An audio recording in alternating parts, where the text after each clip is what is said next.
নমস্কার বন্ধুরা। এই মুহূর্তের সবচেয়ে বড় খবর, আজকে যে কোর্টে শুনানি ছিল এসএলএসটি 2016 যে কেস নিয়ে, সেই সম্পর্কে কিন্তু একটা বড় তথ্য সামনে এলো। আমি অলরেডি দুদিন আগে একটা ভিডিওতে যে আশঙ্কা প্রকাশ করেছিলাম, যেটা বলেছিলাম, পুরো সেই ব্যাপারটার ঘটনা ঘটেছে এবং কি বলল বিচারক মহোদয় সেইটা আপনাদের সামনে পরিষ্কার করে তুলে আনবো, সমস্ত ব্যাপারগুলো জানাবো। আগের ভিডিওটা অলরেডি আমার হোয়াটসঅ্যাপে গ্রুপে দেওয়া ছিল, সেই গ্রুপে আপনারা জয়েন হয়ে যেতে পারেন। সেই হোয়াটসঅ্যাপ আর টেলিগ্রাম গ্রুপের লিঙ্ক আমার ডেসক্রিপশানে দেওয়া আছে, সেখান থেকে দেখে নিতে পারেন। দেখুন, আজকে কিন্তু পরিষ্কার করে সুপ্রিম কোর্ট বলে দিল, যে স্পষ্ট করে বলে দিয়েছে পুরনো বিধি অনুযায়ী নিয়োগ হবে। সুতরাং এইখানে কিন্তু একটা খুব ঝামেলা হয়ে গেল, যে আদৌ সত্যি নতুন নিয়োগ প্রক্রিয়া হবে না এখানেই থমকে গেল, সেই ব্যাপারটা কিন্তু একটা ধোঁয়াশার মধ্যে রয়ে গেল। যে কথা আমি আগের দিনই আপনাদেরকে বলেছিলাম, যে সত্যিই কি এই নতুন নিয়োগ প্রক্রিয়া হবে, নাকি এটা একটা জাস্ট আই ওয়াশের মতো ব্যাপার হয়ে যাচ্ছে সেইটা। কারণ এইখানে কিন্তু ইচ্ছা করেই গভর্নমেন্ট এমন কিছু ক্লজ রেখেছিল, এমনভাবে গেজেটটা পাবলিশ করেছিল, যাতে ইচ্ছা করেই আইনি জটিলতা তৈরি হয়। এবং দেখা যাচ্ছে সেই আইনি জটিলতাই পরিষ্কার হয়েছে, এবং বিচারপতি মহোদয় কিন্তু সেই জিনিসগুলোই প্রশ্ন করেছে। কারণ যে প্রশ্নগুলো করেছে এগুলো তো স্বাভাবিক, এগুলোই হওয়ার কথা। তো দেখুন কি বলছে। বলছে 30শে মের যে নিয়োগ বিজ্ঞপ্তি, সেখানে কেন স্পষ্ট করে বলে দেওয়া হলো না সেটা, যে কী প্রক্রিয়ায় নিয়োগ হবে, যেটা 2016 পুরনো রুল অনুযায়ী নাকি নতুন রুল অনুযায়ী। যদি নতুন রুল অনুযায়ী হয়, তাহলে সে কথা তো সুপ্রিম কোর্টের অর্ডারে বলা ছিল না। সুপ্রিম কোর্ট কিন্তু পরিষ্কার বলেছিল যে পুরনো যে 2016 প্রসেস সেই অনুযায়ী কিন্তু হবে। সেক্ষেত্রে নতুন নিয়োগ প্রক্রিয়া হওয়ার কোনো কিন্তু কারণ দেখা যাচ্ছে না, নতুনভাবে নতুন কোনো নিয়ম চালু হওয়ার কথা ছিল না। তো সেখানে এই যে 10 নাম্বার এক্সট্রা দিয়ে দেওয়া, রিজার্ভেশন, ওবিসির মামলার যে ব্যাপারগুলো সেগুলো নিয়ে ঝামেলা হওয়া, এই ব্যাপারগুলো কিন্তু সেখানে আসতো না। আর সেকেন্ডলি আরেকটা যেটা সবচেয়ে বড় ব্যাপার ছিল, যেখানে অলরেডি কিন্তু সুপ্রিম কোর্ট বারবার করে বলে দিয়েছিল যে টেন্টেড ক্যান্ডিডেটরা কিন্তু কিছুতেই পরীক্ষায় বসতে পারবে না, সেই ব্যাপারে কেন পরিষ্কার করে কোনো নির্দেশিকা দেওয়া হলো না।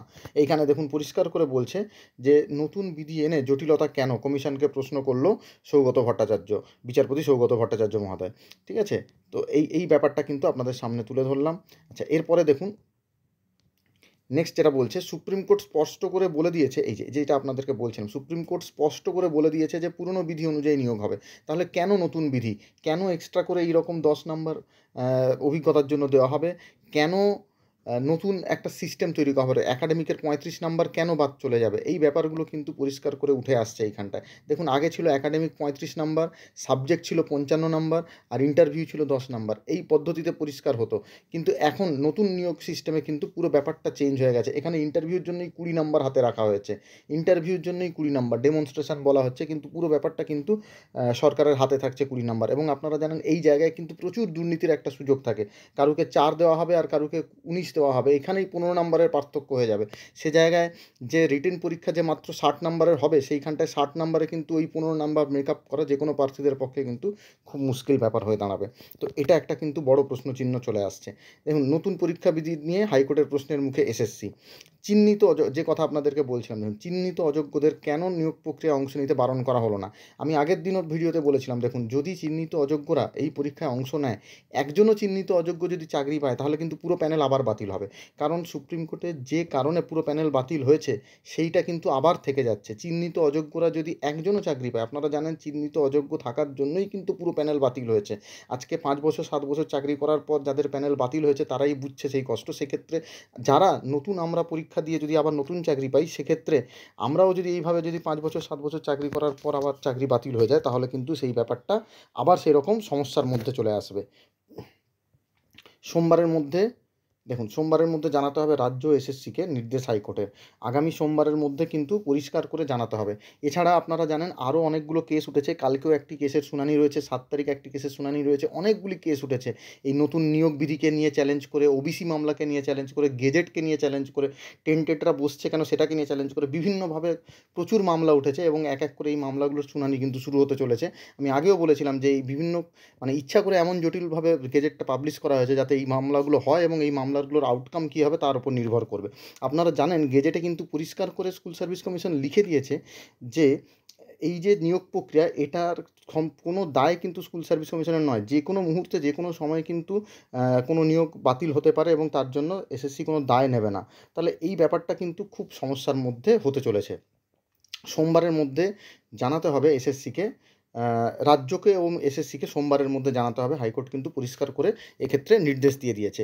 আপনাদের সামনে সমস্ত মামলাগুলোর আপডেট আমি তুলে আনবো। আপনি আমাদের হোয়াটসঅ্যাপ গ্রুপে বা টেলিগ্রাম গ্রুপে জয়েন হয়ে যেতে পারেন, সেই লিঙ্ক কিন্তু ডেসক্রিপশানে দেওয়া আছে। এখানে আমি সমস্ত অর্ডারগুলো পিডিএফ পাবলিশ করি, সমস্ত জিনিসগুলো এখানে আমি আপলোড করতে থাকি টাইম টু টাইম। আর নতুন ভিডিও এলে সেখানেও আপনারা পেয়ে যাবেন, আপনারা জানতে পারবেন এই কোর্টের আজকে যা শুনানি হলো তার এগেনস্টে কিছু রাইট আপ বেরোয় কি না। যদি বেরোয় নিশ্চয়ই আমি সেটা আমাদের গ্রুপে আপলোড করে দেবো এবং সেটা নিয়ে অবশ্যই ভিডিও করে জানিয়ে দেবো। নেক্সট 2 তারিখ যে শুনানি হয়েছে তো হবে, তার কি আউটপুট আসে সেটাও কিন্তু আমি আপনাদের সামনে শেয়ার করব। তো আপাতত কিন্তু একটা সম্পূর্ণ ধোঁয়াশার মধ্যে থেকে গেল নতুন নিয়োগ প্রক্রিয়াটা, যে আদৌ সত্যি কি নিয়োগ প্রক্রিয়া হবে, আবার কি ডেট এক্সটেন্ড করবে নাকি কি ব্যাপার হবে। আপনারা অলরেডি জানেন যে ইডাব্লিউএস ক্যাটাগরি এবং ইডাব্লিউএস ক্যাটাগরি এবং ওবিসি ক্যাটাগরি অলরেডি কিন্তু এই দুটো ওরা বাদ দিয়ে দিয়েছে। তাহলে এই ক্যাটাগরির যারা, তারা কিন্তু পরীক্ষার ফর্ম ফিল আপের জন্য অনেক সমস্যায় রয়েছে। স্পেশালি ওবিসি ক্যাটাগরিরা কিন্তু অলরেডি ফর্ম ফিল আপ নিয়ে অনেক সমস্যায় রয়েছে। তারা ওবিসি আদৌ দিতেই পারছে না এবং তাদেরকে পরিষ্কার জানিয়ে দিয়েছে যে কোর্টের অর্ডারের উপর ভিত্তি করে পরবর্তীকালে ডিসিশন হবে। এখন এই করতে করতে যদি নিয়োগ প্রক্রিয়া চালু হয়ে যায়, তাহলে ওদের কাট অফটাই যদি বেশি হয়ে যায়, তাহলে ওবিসির ওরা সুবিধাটা পাবে কি আর। তো এই সমস্ত ব্যাপারগুলো কিন্তু সম্পূর্ণ ধোঁয়াশার মধ্যে রয়েছে। এই এই এত কিছুর মধ্যে থেকে যেটা পরিষ্কার কনক্লুশন, সেটা আদৌ পরীক্ষা হবে কি না, এটা একটা কিন্তু সম্পূর্ণ প্রশ্নের মুখে পড়ে যাচ্ছে। আপনারা জানেন 14ই জুলাই পর্যন্ত ফর্ম ফিল আপ চলবে, 15ই জুলাই কোর্ট খুলছে। সেক্ষেত্রে সুপ্রিম কোর্টেও কিন্তু অনেকগুলো এসএলপি দাখিল করা হয়েছে, সেগুলোরও আউটপুট কী আসে তার উপরও ভিত্তি করে কিন্তু অনেক কিছু ডিসিশন হয়ে যাবে। তো এক্ষেত্রে আপনারা নজর রাখুন কোর্ট কেসগুলোর ওপরে কী হচ্ছে। তবে অবশ্যই বলবো, যারা ফর্ম ফিল আপ করতে চান ফর্ম ফিল আপ করে দেন এবং পরীক্ষার জন্য কিন্তু পড়াশোনাটা করে রাখুন। দেখুন, কোর্ট কেস চলতে থাকবে, বিভিন্ন সমস্যা হতে থাকবে বা তার সমাধানও আসতে থাকবে, কিন্তু যখন পরীক্ষা হবে, যদি কোনো দিন হয়, সেক্ষেত্রে কিন্তু সময় একদমই বেশি পাওয়া যাবে না। হয়তো 1 মাস 1.5 মাসের মধ্যেই আপনারা জানতে পারবেন যে পরীক্ষা হচ্ছে। তাই প্রিপারেশনটা কিন্তু আগে থেকেই করে রাখতে হবে। এটা আমার ব্যক্তিগতভাবে মতামত। আপনারা আপনাদের মতামত কমেন্ট সেকশনে লিখে জানান। এই পরিস্থিতিতে পরীক্ষা কি আদৌ হবে, আপনাদের কি মনে হয় ব্যক্তিগতভাবে পরীক্ষার সম্পর্কে লিখে জানান কমেন্ট সেকশনে। সবাইকে ধন্যবাদ ভিডিওটি দেখার জন্য। ভালো থাকবেন, সুস্থ থাকবেন।